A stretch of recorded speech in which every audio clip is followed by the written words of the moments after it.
parálisis de Bell, que tenemos que tener en cuenta que la parálisis de Bell, su etiología mayormente es desconocida o idiopática. Esta es una parálisis facial periférica, esta suele ser desconocida, como ya se lo estoy comentando, y va a recibir el nombre de parálisis de Bell. Es decir, parálisis facial idiopática, parálisis de Bell, son usualmente sinónimos, para que les quede claro. También lo podemos denominar parálisis facial, parálisis del nervio facial. Esta puede ser causada también por tumores, aneurismas, enfermedad de Paget, leucosis, infecciones bacterianas. Aquí encontramos la sífilis, la lepra, la enfermedad de Lyme, que es la enfermedad de la garrapata, las infecciones víricas por el virus del Epstein-Barr, el sarampión, la rubiola, rabia, parotiditis, infecciones por el virus de inmunodeficiencia humana, citomegalovirus y herpes zóster. En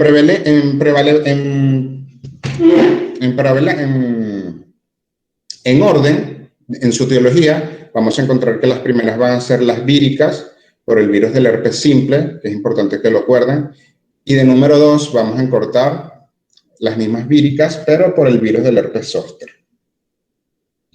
Clasificación. Esta misma la vamos a clasificar en dos tipos, la parálisis facial periférica y la parálisis facial central. Es importante que nos ayude a diferenciar esto en el momento de la clínica, ya que podremos saber si el paciente que nos encontramos ahorita puede tener alguna afección a nivel ya más central o periférico, como lo es la parálisis de Bell. A nivel central, patologías, enfermedad cerebrovascular, como por ejemplo, que aquí también se pueden observar algún tipo de parálisis a nivel facial. Entonces, ¿cómo las diferenciamos? Vamos a encontrar primero la parálisis facial periférica, que esta va a depender de la porción del nervio que se afecte. La lesión facial va a poder ocasionar aproximadamente afectación del nervio facial en su núcleo aproximadamente del tronco hasta las fibras periféricas, ya sean en la parte intra o extracraneales. Aquí se van a paralizar los músculos faciales del mismo lado, como pueden observar en la imagen que ven a su fondo, en la cara del rostro que está hacia el lado izquierdo. Como pueden ver, está como, si logran observar, en la parte de arriba es como está pintado de morado y en la parte de abajo está pintado de verde, dando señalización de la parálisis ipsilateral que ocurre en la parálisis de Bell. Esto es un indicativo de la que la parálisis es una facial periférica. Entonces, parálisis facial central, que es la otra. Aquí la afectación va a ser superior al núcleo facial, es decir, el daño va a ocurrir a nivel cortical o subcortical. ¿Cómo se va a presentar la musculatura? La frontal y la orbicular, los pacientes usualmente los van a poder mover, es decir, la frente y los ojos. El paciente va a poder fruncir la ceja, va a poder cerrar los ojos con tranquilidad, pero va a existir una parálisis de los músculos inferiores de la mitad del mismo lado. Esta es la gran diferencia entre la parálisis facial periférica y la parálisis facial central. Entonces ya saben, en la parálisis facial periférica vamos a encontrar la hemicara totalmente borrada o por la parálisis donde se va a ver el daño, y en la parálisis facial central solamente se va a observar una parálisis de los músculos de la mitad inferior del mismo lado de la cara. La clínica, aquí la clínica como anteriormente lo conocí, van a poder ir observando alrededor las imágenes que les pude colocar. Aquí la parálisis en todos los músculos faciales ipsilaterales, como ya se lo comenté, tanto superiores como inferiores, pero de la mitad de la cara. Si ustedes llegan a observar una parálisis un poco más generalizada, esto es un signo de que el paciente debe acudir al neurólogo, porque no estamos presentes ante una parálisis facial periférica o una parálisis facial de Bell, en este caso como estamos comentando. Pérdida del reflejo corneal. ¿Cuál es el reflejo corneal? Si se recuerdan, cuando exploramos los pares craneales, en la parte de la pérdida del reflejo corneal, acercamos un objeto blando, tipo como con algodón, hasta la córnea, y el paciente, la acción del reflejo va a hacer que este ocluya o cierre el párpado. Este reflejo va a estar ausente en los pacientes con parálisis de Bell. También van a tener posibilidad de afección de la secreción de las glándulas lagrimales y salivales. Los pacientes van a referirles que tienen epífora, que se les salen las lágrimas solas o que tienen una segregación excesiva de lo que vendría siendo la saliva. Alteración del gusto, como les comenté anterior, en los 2/3 posteriores de la lengua, aunque este es un dato clínico no muy práctico para la evaluación rápida y tampoco que nos arroje mucho significativo, en tal caso que el borramiento de la cara por la parálisis no sea muy evidente, así que no nos confiamos mucho tampoco en alteración del gusto. También vamos a encontrar el parálisis de los músculos del estribo que produzca la alteración auditiva y el famoso signo de Bell. El famoso signo de Bell, como lo pueden observar en una de las imágenes superiores, el ojo se va a encontrar abierto. El ojo se va a encontrar abierto y el paciente va a referir un impedimento al momento de cerrar el ojo de una forma voluntaria. Esto se llama en oftalmología lagoftalmo. Entonces, cuando el paciente intenta cerrar el ojo, no lo cierra en su totalidad. Y cuando lo intenta cerrar, el ojo entra en retroversión, es decir, se va un poquito hacia atrás, como pueden observar las imágenes a continuación.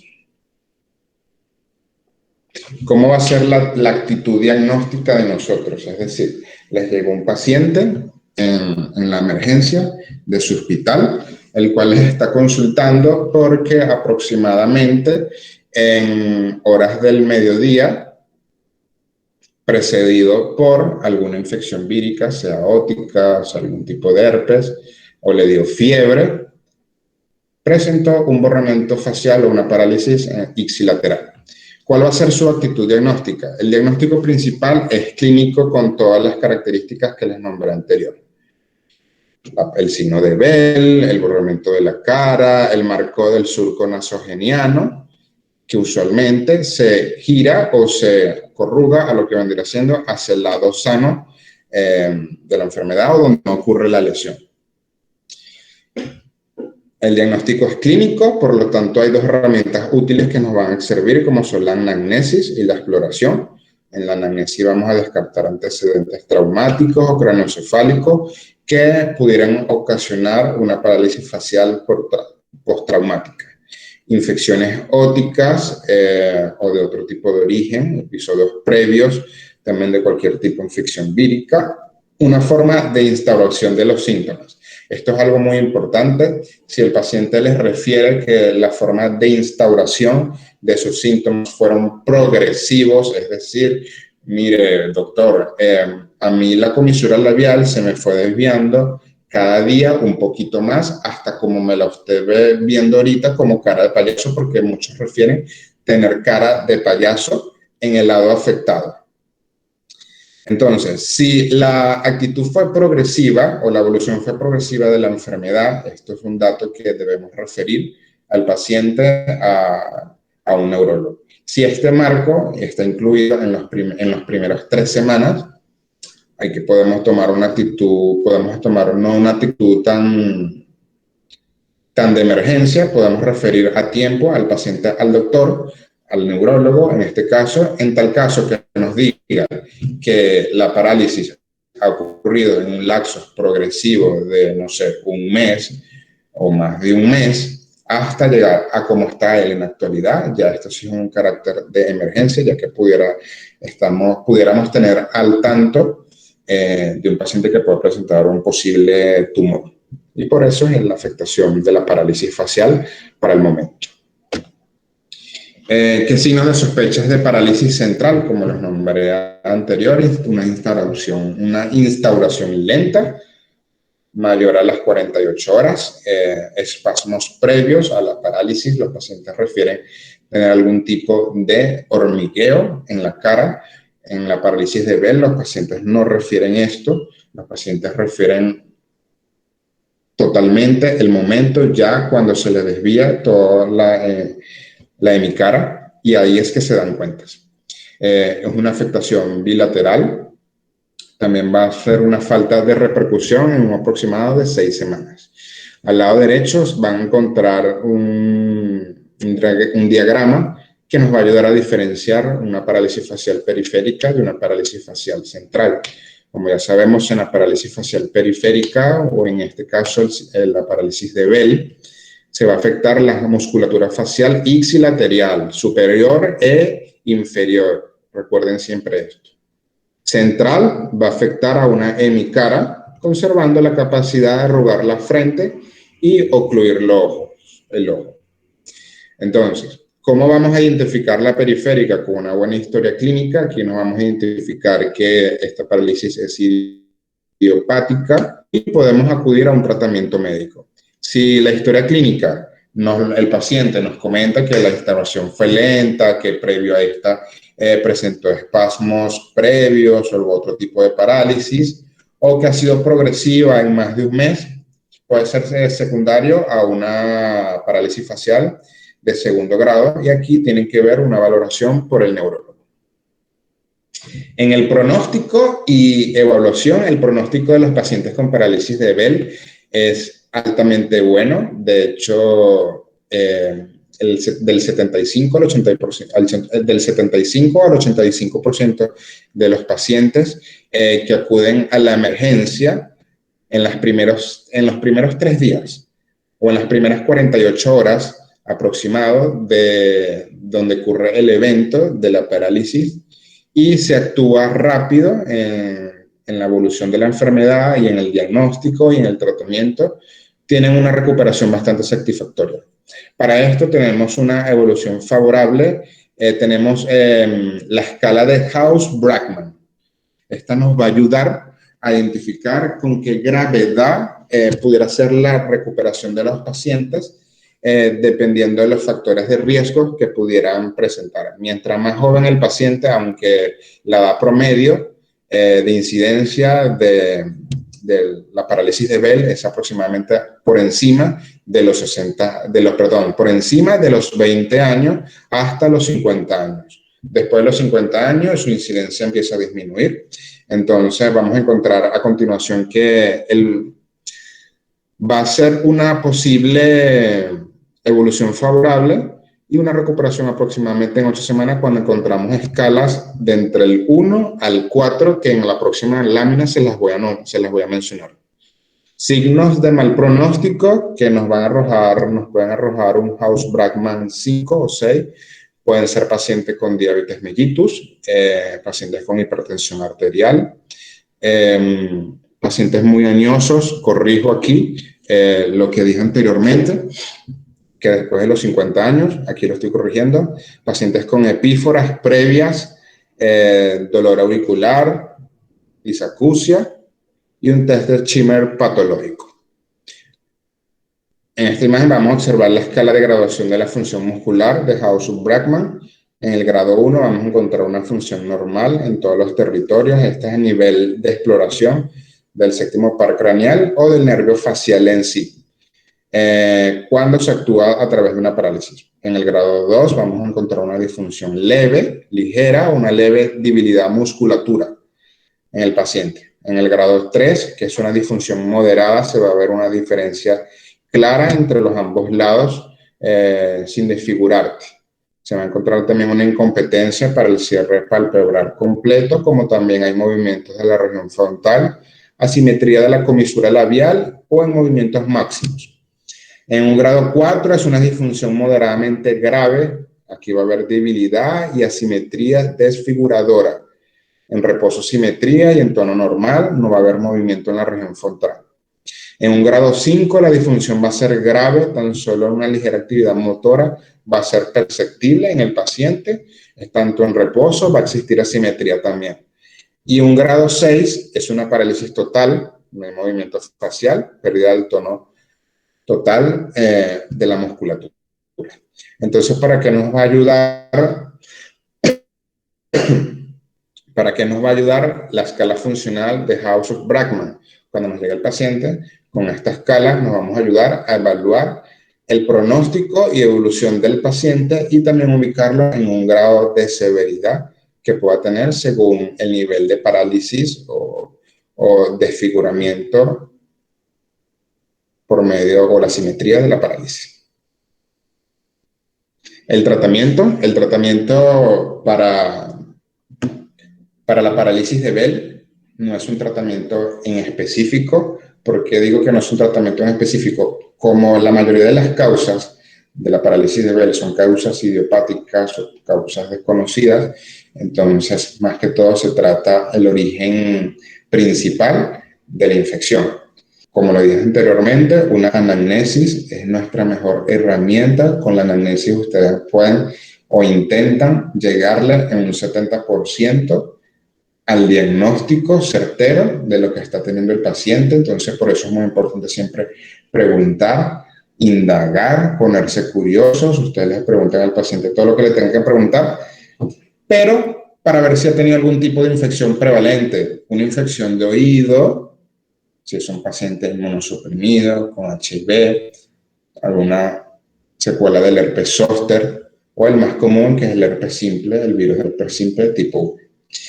Pero podemos concluir que las medidas físicas para el tratamiento de la parálisis de Bell vamos a encontrar tres. Las medidas físicas, fármacos y la fisioterapia o rehabilitación. En las medidas físicas vamos a usar uso de parches. El uso de parches, ¿por qué? El uso de parches se recomienda más que todo por horas de la noche cuando el paciente va a dormir, debido a que el agoftalmo que está teniendo por la parálisis o la incapacidad de cerrar en su totalidad el párpado, el ojo va a quedar abierto o semiabierto durante el acto nocturno para dormir. Entonces, para que no exista algún tipo de resequedad en el ojo o que entre otro tipo de infección, se recomienda usar un tipo de parche para que el paciente pueda cerrar y dormir con tranquilidad. También el uso de adhesivos como micropores puede ser práctico en tal caso que no se tenga parches para el momento. Gafas de sol, el paciente debería usar gafas de sol completas y cerradas durante la mayoría del día o cuando se exponga a la calle. Lágrimas artificiales o colirios en tal caso que exista o se asocie un síndrome de ojo rojo o resequedad del ojo. El uso de fármacos como corticosteroides es el tratamiento más habitual. La prednisona a dosis de 1 miligramo por kilogramo día. Aproximadamente pudieran ser de 60 miligramos a 80 miligramos en una sola dosis. Esto por 8 días y a partir del día 9 hasta el día 14 se van reduciendo 10 miligramos diarios para así lograr un destete completo de la prednisona y del corticosteroide del paciente y evitar que tenga una supresión de la glándula suprarrenal. Antivirales como el aciclovir, en tal caso de que se sospeche que el paciente, la parálisis sea consecuente a lo que vendría siendo una infección vírica por el herpes zóster. Aquí se indica antivirales como el aciclovir en dosis de 20 miligramos kilogramo, un máximo de 1 gramo, pudieran ser dosis de 500 miligramos 5 veces al día o cada 6 horas por 7 días. Y para coadyuvar un mejoramiento y una pronta rehabilitación, al paciente se le recomienda también acudir a fisioterapia y rehabilitación, donde les van a enseñar lo que vendrá siendo ejercicios de mímica, de silbado, de cómo corroborar la frente, para agilizar la pronta rehabilitación de los músculos y que pueda recuperar lo que vendría siendo su movilidad en la totalidad. Hay que tener en cuenta que de todas las parálisis faciales, la parálisis de Bell es una de las parálisis que tiene más impacto tanto clínico como psicológico en el paciente. ¿Por qué? Por la parte psicológica, por todo el desfiguramiento que están viendo los pacientes, que no se ve en otro tipo de parálisis, y en este tipo de parálisis como las de Bell sí se ve. Entonces hay que tener en cuenta esto y saber diferenciar entre una parálisis facial central y una parálisis periférica, como lo es la parálisis de Bell. Hasta aquí fue esta ponencia. Muchísimas gracias a la Sociedad Científica de Estudiantes de Medicina, a todos los estudiantes presentes y los participantes para esta exposición. Muchísimas gracias. Se quedó a la espera. Muchas gracias, doctor, por la ponencia. Chicos, si tuvieran alguna pregunta o duda, lo pueden dejar por el chat, por favor.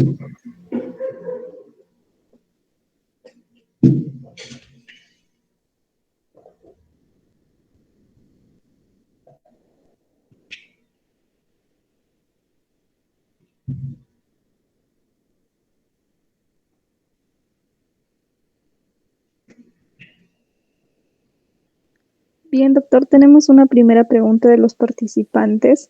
Nos dicen si una isquemia transitoria podría provocar una parálisis de Bell.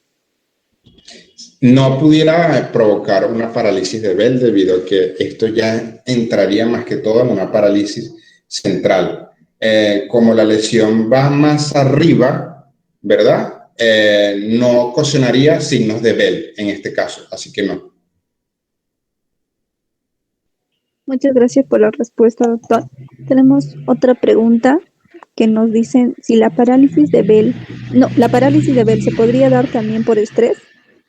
Sí, se pudiera dar, es uno de los encadenantes también, el estrés, el frío, antecedentes familiares, esto es algo que nos va a expresar el paciente en el anamnesis cuando estemos haciendo el diagnóstico. Pero sí se pudiera desencadenar por algún tipo de episodio de estrés muy fuerte en el paciente que pueda causar lo que vendría siendo una vasoconstricción en la parte del nervio, que es una de las partes de su etiología también. Y que ocurre la inflamación en este caso, originando la parálisis. Muchas gracias, doctor. Tenemos otra pregunta que nos dicen, ¿qué agente causal podría causar una parálisis de Bell? ¿Hay causas víricas? Sí, claro, como los nombré anteriormente, la causa vírica más común es la del herpes simple tipo 1 y en aproximado es la causa etiológica en un 57% de las parálisis de Bell o de la parálisis de Bell. En este caso, también virus del Epstein-Barr, el sarampión, rubiola, de la rabia, parotiditis, virus de la inmunodeficiencia humana, también citomegalovirus o el herpes zóster, que es el segundo, mucho más común entre las partes víricas.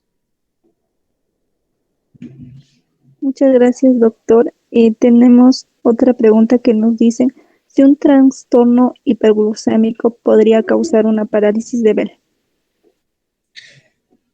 Transitoria en el momento es un factor de riesgo, sí.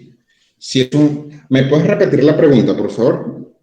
¿Un trastorno hiperglucémico podría causar una parálisis de Bell? No pudiera ser un desencadenante propio, pero sí un paciente con diabetes mellitus y que esté pasando, o sea, un paciente ya crónico con diabetes mellitus es un factor de riesgo que pueda desarrollar una parálisis de Bell.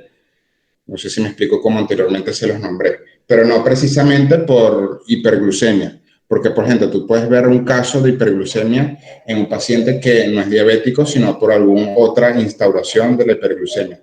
Entonces no es un factor muy reconocido, pero sí se puede considerar que la diabetes mellitus es un factor de riesgo grave para la parálisis de Bell. Muchas gracias por su respuesta. Tenemos otra pregunta. ¿La parálisis de Bell podría venir acompañado de debilidad en los miembros inferiores o superiores? Se pudiera venir acompañada, pero no consecuencia de la parálisis de Bell. Usualmente los pacientes van a entrar con tranquilidad al consultorio, van a entrar caminando, te van a referir lo que les pasó, te van a referir que tienen con tranquilidad. Pero si existe algún otro tipo de asociación o debilidad muscular de la parte inferior de nuestro cuerpo o de la parte de los miembros superiores, se debería pensar en otro tipo de diagnóstico y no una parálisis de Bell. Ya más en una afección a nivel central, deberíamos hacerle la conducta ideal en este paciente es hacerle algún tipo de TC o tomografía o una resonancia magnética, en este caso, de cráneo, por supuesto. Muchas gracias, doctor. Tenemos otra pregunta. En caso de que se trate de parálisis de Bell central debido a un tumor, ¿podría rescindir ante tratamiento quirúrgico? Pues mira, ya cuando ya es una parálisis de Bell a nivel central, nuestra conducta como médico, más que todo, vendría siendo referirlos al neurólogo. Ya el neurólogo nos vendría diciendo, nos vendría a decir si al momento de la extirpación del tumor va a disminuir la compresión tanto del nervio, pero no te pudiera decir una respuesta certera porque ya eso te lo tendría que decir a un nivel de neurocirugía. Pero sí se puede evidenciar una mejora porque es una solución quirúrgica en tal caso de que el tumor en este caso sea operable y pueda acceder a este mismo para el tratamiento del paciente. Muchas gracias, doctor. Tenemos otra pregunta. ¿Hay algunos ejercicios terapéuticos para el paciente con parálisis de Bell? Sí, de hecho, ejercicios terapéuticos mandan al paciente a que se ría o trate de hacer una sonrisa muy grande, como la del emoticón del WhatsApp, ¿sabes? La que tiene los dientes muy grandes, así, riéndose como un payaso, así, ese es uno de los ejercicios. Otro de los ejercicios es que intente subir la ceja o abrir los ojos o hacer una expresión de sorprendido. También otra de las rehabilitaciones que se utiliza es que muerda un lápiz el paciente e intente hablar o emitir sonido o algún tipo de palabras con el lápiz de la boca, como también soplar inflando los carrillos para estimular esa zona muscular y también intentar silbar. Muchas gracias, doctor. Tenemos otra pregunta. En caso de que la aparición de signos y síntomas sea progresiva, como semanas o meses, ¿qué podría indicarnos esto? Pudiera indicarnos una parálisis facial central, en tal caso que cuando nos llegue el paciente ya tenga una parálisis instaurada. Entonces, ¿qué pudiéramos pensar en este momento, en este mismo momento? Pudiéramos pensar en que el paciente pudiera tener un tumor y que mediante el tumor vaya creciendo, se fueron instaurando los síntomas. Muchas gracias por su respuesta. Y tenemos otra pregunta. ¿Es más común que se dé una parálisis facial periférica a nivel intracraneal o extracraneal? Si supieras que estuve intentando, leí bastante sobre cuando estaba estudiando para darle su ponencia y no hay mucha diferencia al nivel.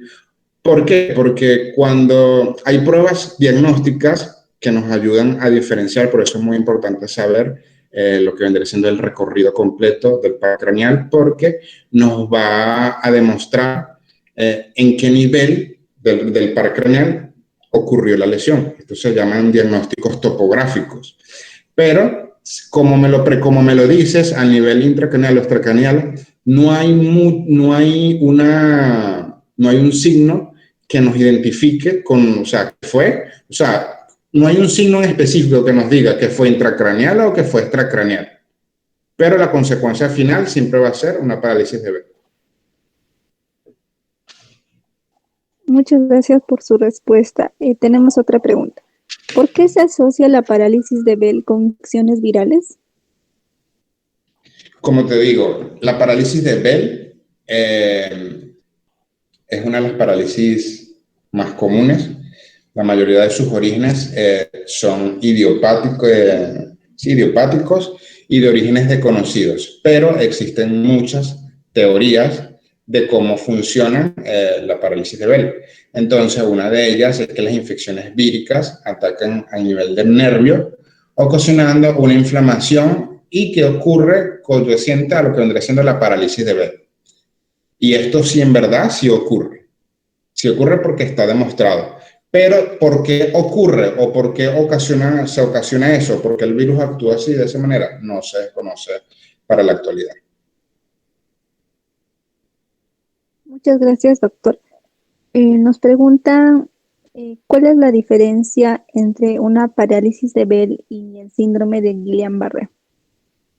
El síndrome de Guillain-Barré. Sí, bueno, recuérdense que el síndrome de Guillain-Barré es una neuropatía desminimizante progresiva. El paciente va a sentir lo que vendría siendo una parálisis que va recorriéndose desde los miembros inferiores hasta subir completamente, hasta llegar a la parte del tórax, donde puede llegar lo que vendría siendo el adormecimiento de los músculos respiratorios. Entonces, la diferencia es bastante notoria, no se evidencian para signos de Bell. Recuérdense que el signo de Bell es el signo del agoftalmo, del ojo, en grande, con la marcación del surco nasogeniano. Entonces, clínicamente, no es algo como que muy para diferenciarse. ¿Sí me explico? Sí, doctor. Muchas gracias. Tenemos otra pregunta que nos dice, eh, ¿podría repetir, por favor, el trayecto del nervio facial? El trayecto del nervio facial, claro que sí. Tenemos que recordar que el nervio facial es un nervio mixto y este va a abandonar el tronco cerebral por el surco del bulbo protuberencial.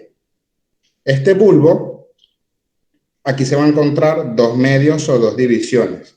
De aquí van a salir la rama motora y la rama del nervio intermedio, que es el nervio de Wisber, como se lo nombré anteriormente también. Entonces, estos segmentos más internos van a llegar a lo que vendría siendo el conducto de Falopio. Y en este conducto, disculpen, y en este conducto de Falopio se van a presentar dos ángulos que van a permitir, a su vez, dividir lo que vendría siendo las tres porciones. La primaria o la primera, también conocida como laberíntica, la secundaria, también conocida como timpánica, y la tercera, también conocida como mastoidea. Ese es el recorrido del nervio facial. Muchas gracias, doctor. Tenemos otra pregunta. ¿Se puede encontrar diplopía en la parálisis de Bell? No encontré nada sobre eso, la verdad. Y si se llegara a conseguir, desconozco, pero no conseguí nada con respecto a la diplopía con la parálisis de Bell. Muchas gracias, doctor. Otra pregunta más que nos hacen los participantes es, ¿una persona mayor de 60 años puede presentar una parálisis de Bell repentinamente? Sí, de hecho, uno de los factores de riesgo que anteriormente corregí, como les comentaba, es los pacientes añosos. Mayor de 60 años, la incidencia es mayor. Y la incidencia va creciendo a partir de los 20. Entonces, sí pudiera presentar una parálisis de Bell repentina. Y mucho más en pacientes, que los pacientes añosos o ancianos pueden asociársele patologías metabólicas como la diabetes, la hipertensión, entre otros factores. Muchas gracias, doctor. Tenemos otra pregunta. Si no se atiende a tiempo a un paciente con parálisis de Bell, ¿puede llegar a morir? ¿Y cuáles serían otras causas de parálisis de Bell? ¿Puedes repetirme la pregunta, por favor? Si no se atiende a un paciente con parálisis de Bell a tiempo, ¿puede llegar a morir? ¿Y la otra parte? Otros factores de parálisis de Bell, otras causas. Otras causas. Ok. No se ha descrito pacientes que hayan muerto por parálisis de Bell. Usualmente a nivel central, toda aquella persona que de verdad tenga algún signo de parálisis de Bell gracias a Dios, hasta el momento, acuden hasta la emergencia y tienen una pronta recuperación. Lo que sí te puedo decir es que el pronóstico empeora mediante más te tardes en acudir al médico. Lo ideal es que el paciente acuda al médico en las principales 48 horas o hasta los 3 días, donde el tratamiento médico es mucho más oportuno y la aplicación de los medicamentos, la farmacoterapia y la rehabilitación oportuna va a ayudar a que el paciente mejore mucho rápido y tenga una recaída en el futuro. Y otro tipo de causas de parálisis de Bell, como bueno, les comenté anteriormente, enfermedad de Lyme, como también lo podemos nombrar, que es la enfermedad por la que nos da la garrapata, otros tipos de virus, la parotiditis, ya creo que les comenté bastante sobre las diferentes causas que pudieran generar la parálisis de Bell. Muchísimas gracias, doctor, por las respuestas. Le agradecemos por el apoyo a nuestra sociedad y esperamos contar eh, con sus ponencias y con su apoyo en futuras ponencias. Unas últimas palabras de despedida, por favor. Muchísimas gracias a la Sociedad Científica de Estudiantes de Medicina. Esta es mi segunda ponencia con ustedes. La última vez estuve dándole enfermedad renal aguda y crónica y muy agradecidos. De verdad me gusta mucho dar este tipo de ponencia. A veces es un poco difícil con nuestra vida como médicos. Cuando ustedes sean médicos lo van a saber, el poder organizarse, pero nunca se olviden de la docencia. Es algo muy lindo si alguien les pregunta, a ustedes sobre algún término médico o les pide que por favor les enseñen algo. Ustedes, si lo saben, por favor, enséñenselo. ¿Por qué? Porque ustedes están en una posición de que no pueden negar los conocimientos. Medicina es una carrera muy humana, es una carrera para el paciente. Y de verdad espero que esta ponencia les haya servido de algo y cuando les llegue algún tipo de paciente con los signos de Bell, ya puedan identificar que es una parálisis del nervio facial o una parálisis facial periférica. Muchísimas gracias. Muchísimas gracias, doctor. Y chicos, no olviden seguir al doctor en Instagram como Cuasimédicos. Podrán encontrar contenido médico muy bueno. También agradecemos a ustedes, chicos, por haber participado en la ponencia. En unos minutos vamos a enviar el link del post. Muchas gracias, chicos, y muchas gracias, doctor, por poner. Hasta luego.